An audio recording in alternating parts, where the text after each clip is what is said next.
Alright, in this video I want to talk about liars and manipulators, but more of those who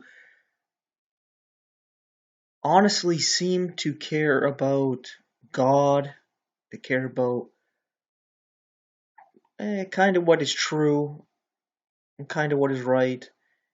They think they're good people and that they're following God, yet they have no problem lying and manipulating. I find that very odd. It's like you actually think you're on God's side and you're doing God's work by lying and manipulating. It's because I'm assuming they don't think that they're evil and they're doing something wrong. Because why else would they do that? I suppose they could be just straight up evil people, but I don't think they believe they are evil people. I think they're doing something good, and I don't get how they can be so blind and confused to think that they can do something obviously evil, wrong, and think they're good and doing something good. And the reason why I say they could have that confusion is because a lot of times these people do this for their church. Because I've met Catholics and Protestants and Seventh-day Adventists who do this and they don't think anything of it. And I thought this was cool that the first one that came up here was this. It says manipulators, liars, and psychotics. The manipulator is not a psychotic. He knows that P is not or may not be consistent with reality. So it's saying that the manipulator knows that what they're saying, P or A or whatever, is not consistent with reality, but they'll still use it because they care more about their point of view, their team, their side than truth and what is right. The manipulator is not simply a liar, he produces, I can't quite see that, something in dogmas. And I thought that was interesting because it ties right into religion with its dogmas. The manipulator short circuits normal information processing and reality likeness and checking. So uh, people do this, and they might not use these kind of phrasings, but they do exactly this, and they think they're doing something good.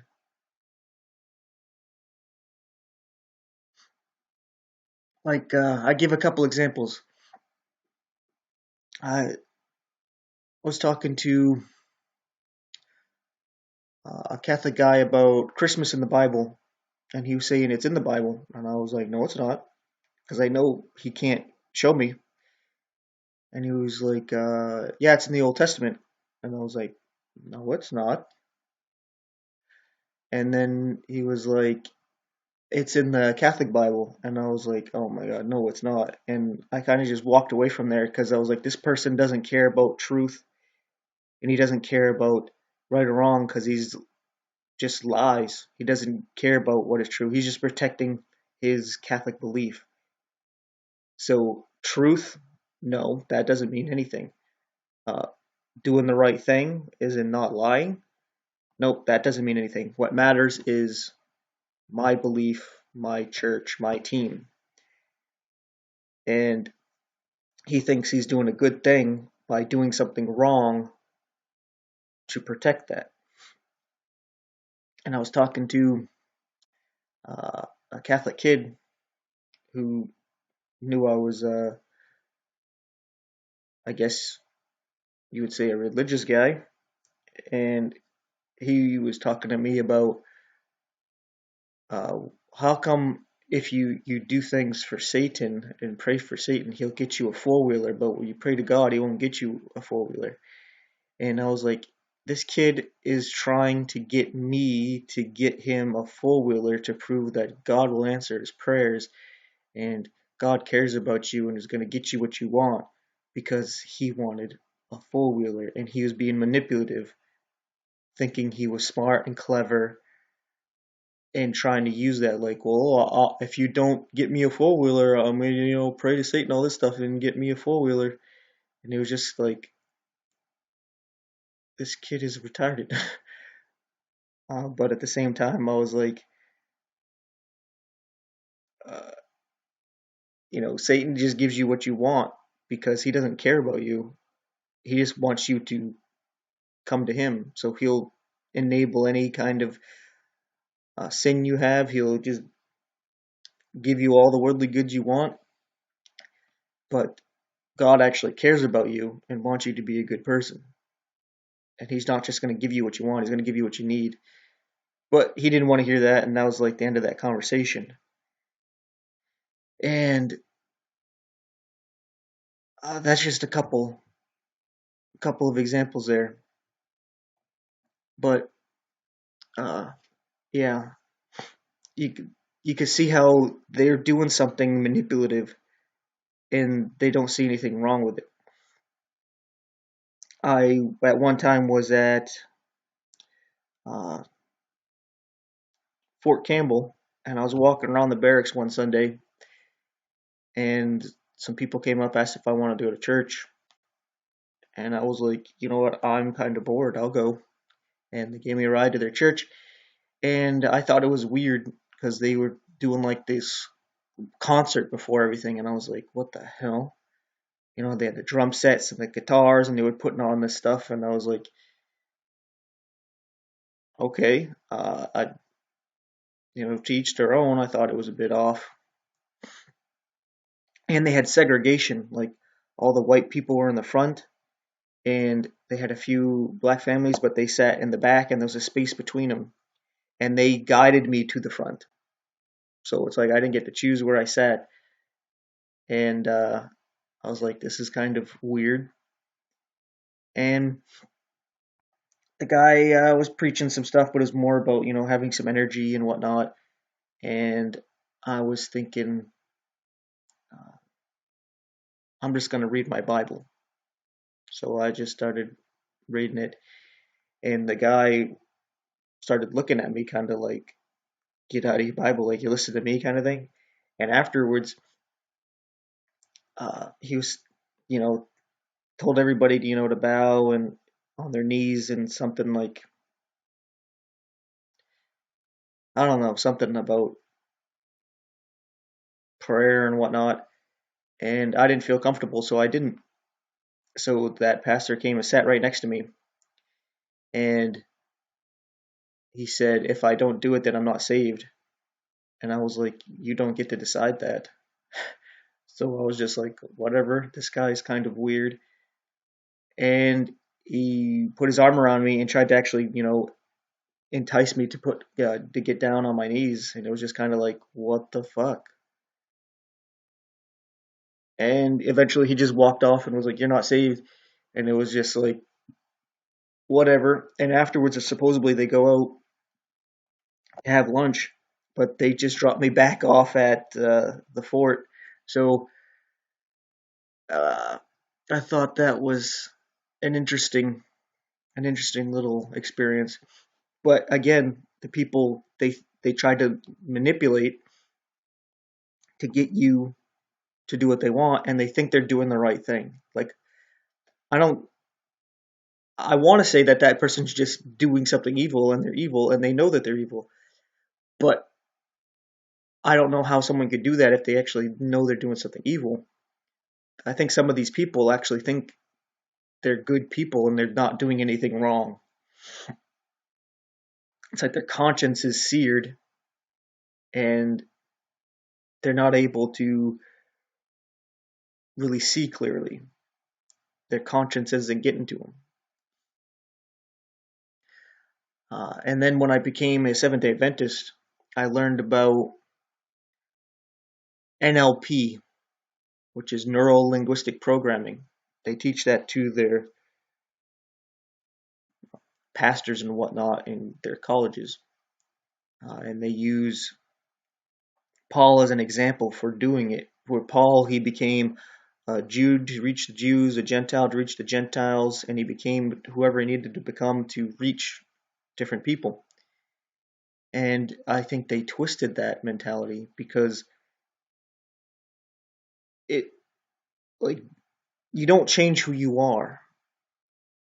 when you're reaching people. You may have to change your mentality and the way you talk to different people based on where they come from. Because the people from a poor area, some people from a rich area, some people who are a Catholic area, some are a Protestant area, and let's say you're trying to reach out and convict them, you have to talk to them in different ways. You have to actually get to know them and know how they think and see things, and you have to use metaphors and things that will reach them. So you do have to change up how you talk to different people. You can't just use the same tactics you use on the people who are like you than with people who are different than you, because they're not going to grasp things the same way you are. So you have to learn and adapt and change. Like what Paul said, he had to become a Jew to reach the Jews and a Gentile to reach the Gentiles, because you got to get to know them and how they think to be able to bridge the gap and to reach them with the information you're trying to reach them with, because they see things differently. It's kind of like the last few videos I was making about how to actually rebuke a Seventh-day Adventist. These people who are trying to do it don't know how the Seventh-day Adventists think, so they don't realize how they sound to a Seventh-day Adventist kind of stupid. So I was correcting them on how they need to actually rebuke a Seventh-day Adventist, because I know how they think. But anyway, this NLP, what it is a form of hypnosis. You see, what they do is they will actually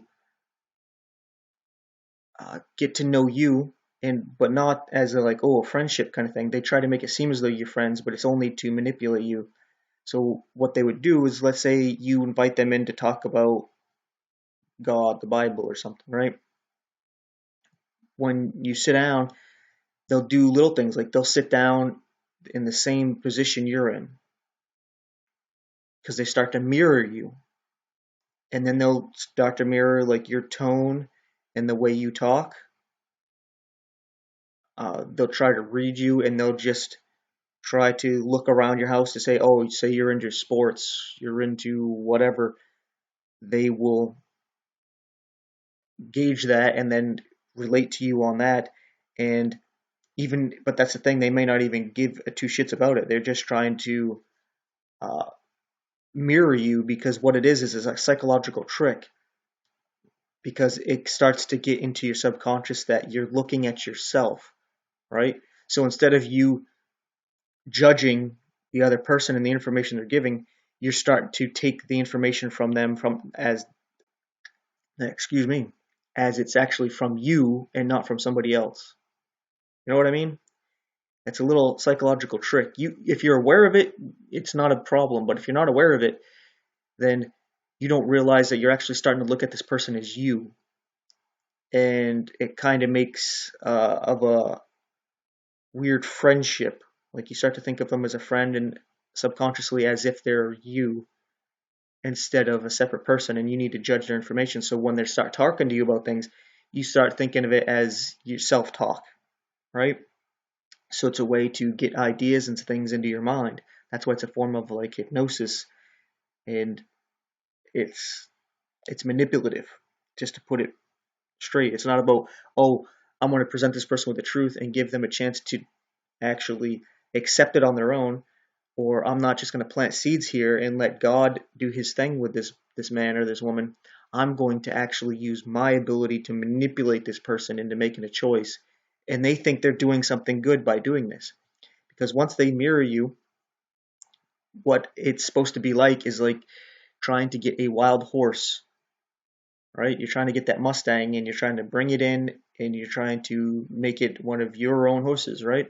So what you would do is you get on your own horse and you would match the pace of that Mustang that you're trying to catch, right? So that's the mirroring part. You're mirroring the guy or the gal you're trying to manipulate. Then you take the lasso and you throw it around their neck, right? And you pull that horse close. So now you're building this, oh, we're friends, but you're not really friends. You're just trying to get the other man or woman to think you're friends. And once you're able to do that, now that you got that Mustang close to you, you slow the pace down. You start to control the pace.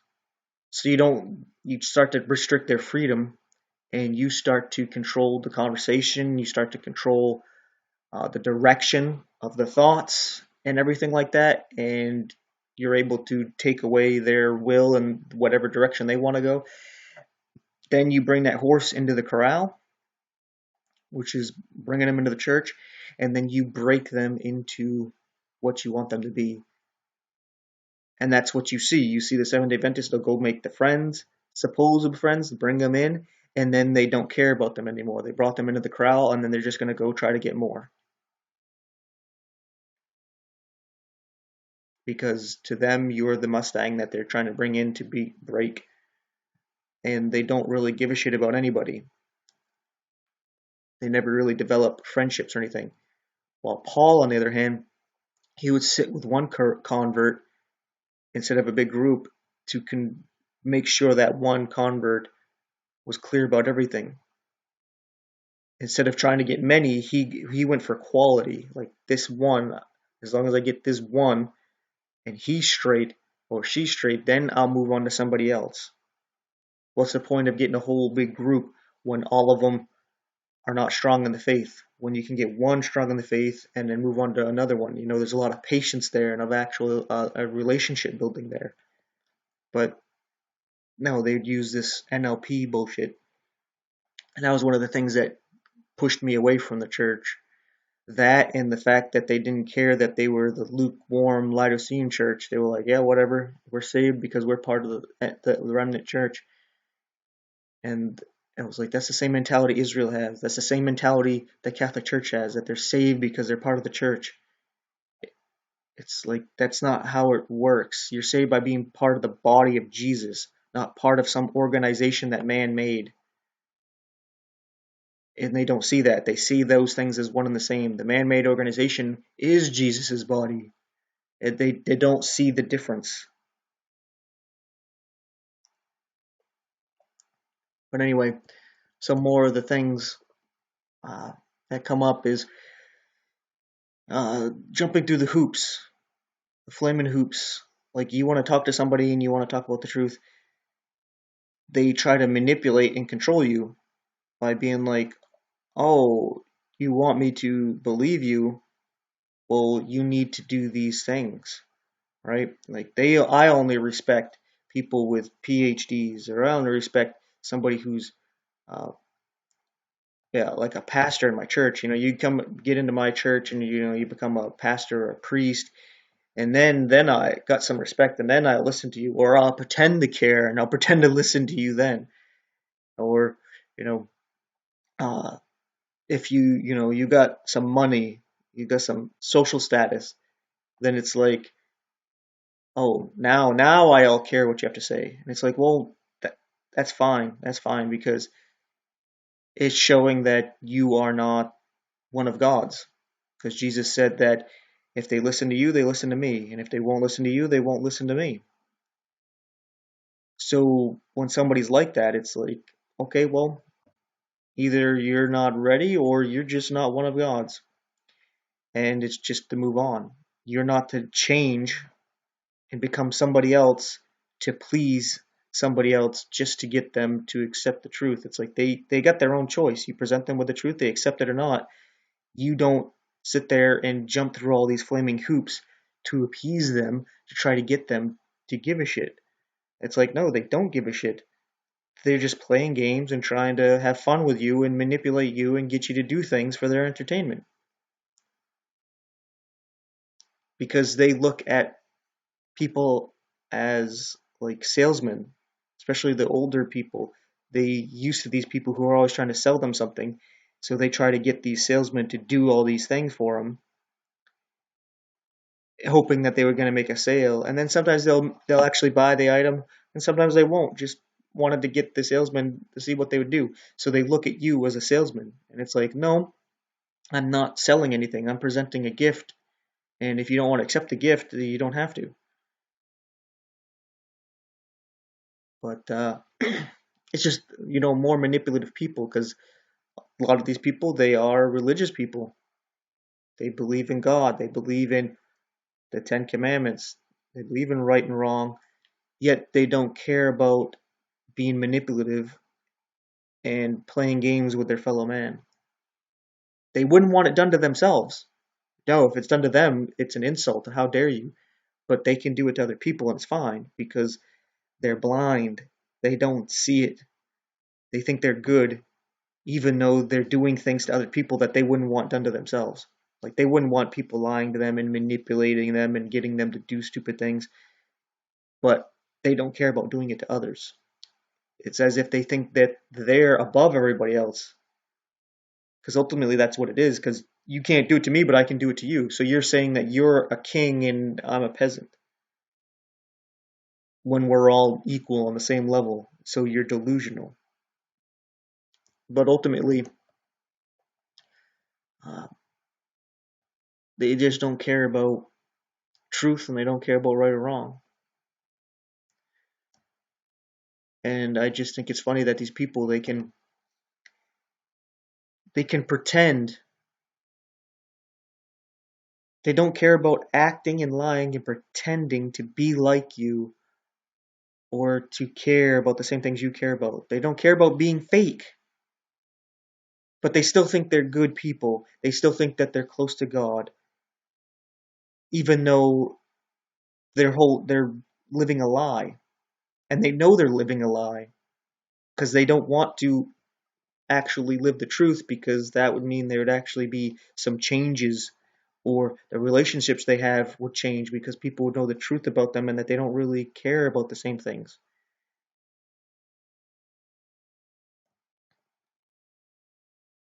But yeah,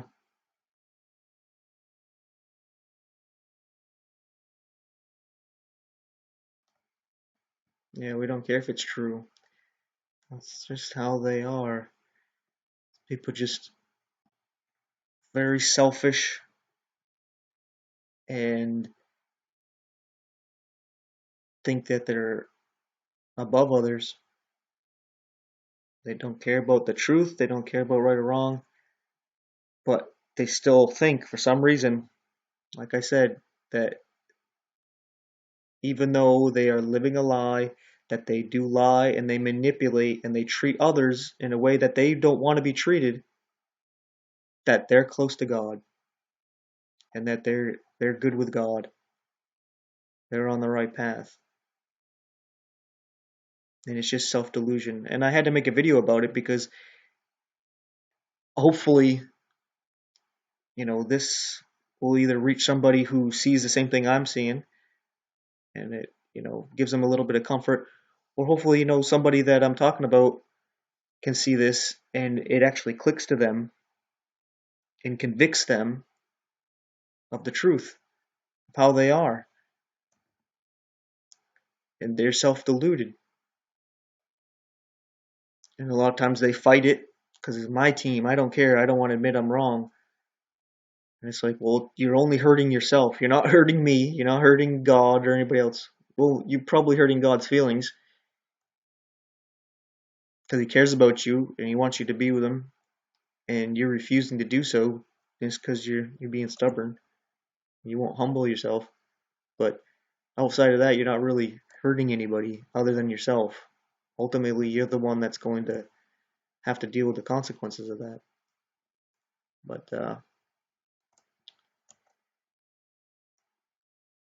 yeah, that is the end of that. Thanks for watching and take care.